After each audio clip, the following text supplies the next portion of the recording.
Hea meel on stuudios tervitada Eesti Konservatiivse Rahvaerakonna EKRE aseesimeest ja presidendikandidaat Mart Helmet. Tervist! Tervist! EKRE volikogu on teid üles seadnud eesseisvate presidendivalimiste kandidaadina. Oma kinnituse peab valikule andma ka partei kongress. Te olete esimene jah-sõna öelnud ja üles seatav presidendikandidaat. Kaua erakond teid muidu veenma pidi? No meil oli tegelikult pikem arutelu juba kestnud tegelikult, ma arvan, rohkem kui pool aastat, et mis me nende presidendivalimistega teeme ja kuidas me ennast positsioneerime. Ja eks me jälgisime tähelepanelikult ka seda, mis toimub Eesti poliitmaastikul tervikuna. Ja mingil määral tõukejõuks sai ikkagi see, mis on toimunud ka nüüd Kadrioru ümber laiemalt. Ja need tormid veeklaasis, mis on Karise üldreeglina, ma julgeksin öelda, üsna tervemõistuslikest väljaütlemistest ja sammudest tulenenud ja on osundanud sellele, et Eesti välispoliitika ei ole mitte pragmaatiline ja Eesti huvisid silmas pidav välispoliitika, vaid Eesti välispoliitika on ideologiseeritud, üleideologiseeritud, teatud kasti pandud ja on rakendatud seesugusena nüüd presidendivalimiste kontekstis ka parteide vaheliste ja parteide poolt esitatavate kandidaatide vahelise võistluse instrumendiks ja selles olukorras me leidsime, et me ei saa kõrvalt vaatama jääda, kui meile dikteeritakse konkurentide poolt, et näed, meil on nüüd niisugused ja niisugused kandidaadid ja te peate nüüd otsustama, kas te annate oma toetuse või ei anna. Ei, meil on oma kandidaat ja me ei hakka mängima teie mänge, mida teie meie lauale pealete. Nii et see on nagu üks osa sellest kõigest. Aga teine osa on muidugi see, et me näeme, kuidas praeguse režiimi juhtimisel Eesti liigub katastroofikursil. Meil on majandus kokku langenud, meil on tegelikult välispoliitikas kriis. Me ei suuda reageerida nendele suurtele geopoliitilistele väljakutsetele, mida me näeme toimumas. Ja loomulikult on meil demograafiline kriis, mis lihtsalt ähvardab selle kandepinna, millel riik püsib lähema 10-15 aasta jooksul täielikult fragmenteerida ja mitte kandvaks muutuda ja siin ei saa mängida seda mängu nii nagu siiani. Mart Helme, te olete kogenud diplomaat, kogenud poliitik, aga ma pean seda küsima, 4 kuud on aega teil oma mõtteid tutvustada. Teil peab ikka jube hea närvikava olema, sest kindlasti antakse teie pihta tohutult tuld.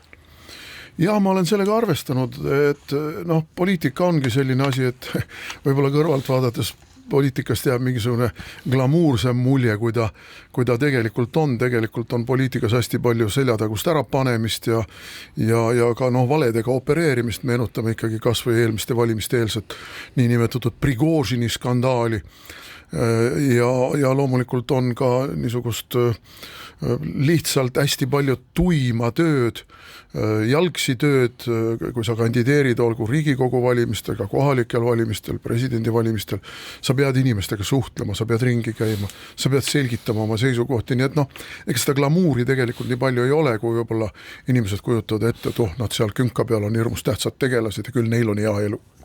Ma pean selle küsima, vabandust, ma olen natuke isiklikumaks. Te olete 76-aastane küll suurepärases füüsilises vaimses vormis, aga põhimõtteliselt te võiksite olla 10 aastat pensionil, toimetada maakodudes, ehitada kiviaed, olla 9 lapselapse seltsis. Ometi te võtate selle teekonna ette. Selle tuima tüütud, milleks teil seda vaja on? No võt, see on nüüd niisugune küsimus, et kui ma võtaksin enda kui indiviidi seisukohast, siis võib-olla ei olekski vaja. Aga kui ma võtan oma laste ja lastelaste seisukohast ja kui ma võtan ikkagi, ma vaatan, ma ju hästi palju käin ringi ja ma poolest saadik elan Läänemaal ja ma näen ju, kuidas selle aja jooksul, selle mõnekümne aasta jooksul Läänemaa on välja surnud.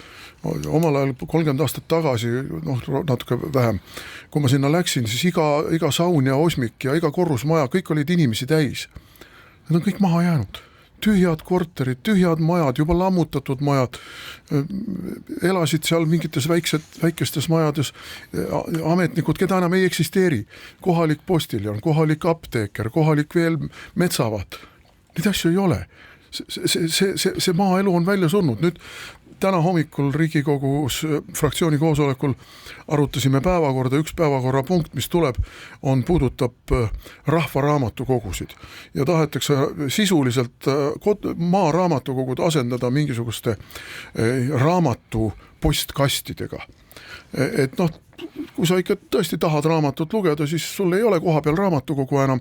See tähendab jällegi seda, et meil, ma ei oska öelda, üle Eesti 100 raamatukogu töötaja kohad kaovad. Ja inimene siis tellib endale sinna postkasti selle raamatu, mida ta ei saa käes hoida, sirvida, katsuda, mille kohta ta ei saa küsida nõu selle sama raamatukogu hoidja käest, kas see on hea raamat või oled sa lugenud. Ei ole seltskondliku vestluse formaati enam sellisel kujul. See suretab meil ju maa ära ja mida rohkem me selle maa ära suretame, seda traagilisemaks läheb ka meie demograafiline olukord. Ja need on need põhjused, miks ma olen leidnud, et kuna mul tervist ja ajumahtu veel jätkub, et see niilsus ei ole päris lauaga lamedaks löönud, et ei saa lihtsalt, ma arvan, et on teatud kohustus seista Eesti eest. Presidendi sõnumitele ja kõnedele pööratakse väga palju tähelepanu, avalikust tsiteeritakse seda, kritiseeritakse, kiidetakse. Kuulge, kas presidendi otsevalimine, kui presidenti saaks valida rahvas, kas see annaks presidendi sõnumitele kuidagi jõudu juurde? Absoluutselt. Ja no me oleme algusest peale olnud ju ja me oleme mitu korda esitanud ka Riigikogus eelnõu presidendi otsevalimiste sisseseadmise kohta ja see eeldab meil põhiseaduse muutmist, aga me muutsime põhiseadust hiljuti ju võttes ära Vene kodanikelt ja hallipassilistelt teatud viiteajaga kohalikel valimistel valimisõiguse. Nii et põhiseaduse muutmine ei ole ka mingi küsimus. Aga miks see on oluline veel? See on oluline veel ka sellepärast, et me näeme, kuidas Eestis meil sisuliselt on tekkinud kartellipoliitika, mis on muutnud formaalseks võimude lahususe printsiibi, mis on meie põhiseadusse kirjutatud. Ja kui president on rahva poolt valitud, siis ta saab rõhuda sellele, et me taastaksime oma põhiseadusesse kirjutatu ja sealhulgas ka tsiviilkontrolli jõuametite üle ja võimude lahususe printsiibi. Et selles mõttes see ei ole ainult lihtsalt, et rahvas saab ükskord minna valimiskastide juurde ja toimub niisugune võistlev presidendikandidaatide vaheline võidujooks, vaid sellel on ka väga põhimõttelised väljundid just nimelt riigi elu korraldamise seisukohast.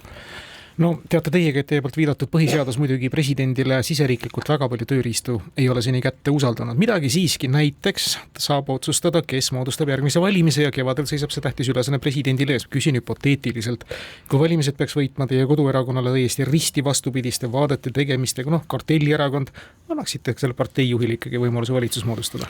No me oleme ju näinud neid mänge, kuidas siin on mängitud niimoodi, et kui ka ei saa anda sellele kõige õigemale kartellipoliitikule valitsuse moodustamist, siis kuidagi mängitakse asjad niimoodi, et mõne aja pärast ta ikka saab seda. Et presidendi roll on siin täita põhiseadust ja rangelt täita põhiseadust ja ma toon näite, siis kui kukkus valitsus, Kaja Kallase valitsus, kus oli osaliseks ka Keskerakond, siis president ei liigutanud sõrmegi, et see valitsus tagasi kutsuda ja lasi 2 kuud tegelikult põhiseaduse vastaselt Kaja Kallasel Reformierakonna üksid valitseda. Et see on nüüd see koht, kus president peab kanna maha panema ja täitma põhiseadust ja põhiseaduse täitmine on üldse üks niisugune küsimus, mis tegelikult on presidendi otsene ja kõige olulisem kohustus ja mina ütleksin, et meil presidendid on seda teinud väga lõdva randmega ja seda on meil ka juristid aidanud teha sellega, et meil on leiutatud niisugune kummaline formaat nagu põhiseaduse kõrvale on koostatud põhiseaduse kommenteeritud väljaanne ja võt sealt kommenteeritud väljaandest siis otsitakse, kuidas oleks ikka võimalik erinevalt tõlgendada minu hinnangul täiesti üheselt mõistetavaid seisukohti põhiseadusest. Et niisugune kummi venitamise praktika tegelikult peaks lõppema. Milliseks te oma võimalusi valimiskogus hindate? Peaksite justkui lootma paljuski Isamaa ja Keskerakonna häältele või valimiskogus see nii-öelda partei keskkontori loosung või surve väga ei toimi? Eks poliitika on selles mõttes alati ju pragmaatiline kokkuleppimise kunst. ja noh, siin me oleme enne valimisi näinud ju korduvalt, kuidas välistatakse, küll välistati Keskerakonda ja mindi ikka koalitsiooni Keskerakonnaga.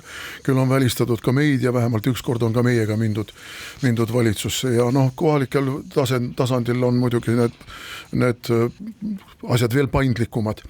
Et noh, ma võin tuua sellise näite, et me täna tähistasime fraktsiooni esimehe ja minu poja Martin Helme 50. sünnipäeva, kuna tema sünnipäeva ajal oli meil istungite vaba periood, nädal Riigikogus ja meid tuli õnnitlema ka Keskerakonna delegatsioon eesotsas Mihhail Kõlvartiga, nii et ma sellele osundades ütleksin, et ei ole absoluutselt võimatu saavutada teatud kokkulepet, et me teatud poliitiliste jõududega lõpuks leiame ühise keele. Kuivõrd te olete esimene välja käidud presidendikandidaat, siis küllap jõuame siin Kuku eetriski kohtuda küll ja veel ja rääkida ka muudest presidendi ametit puudutavatest teemadest. Aitäh tänase sissejuhatuse eest, Mart Helme! Aitäh teile!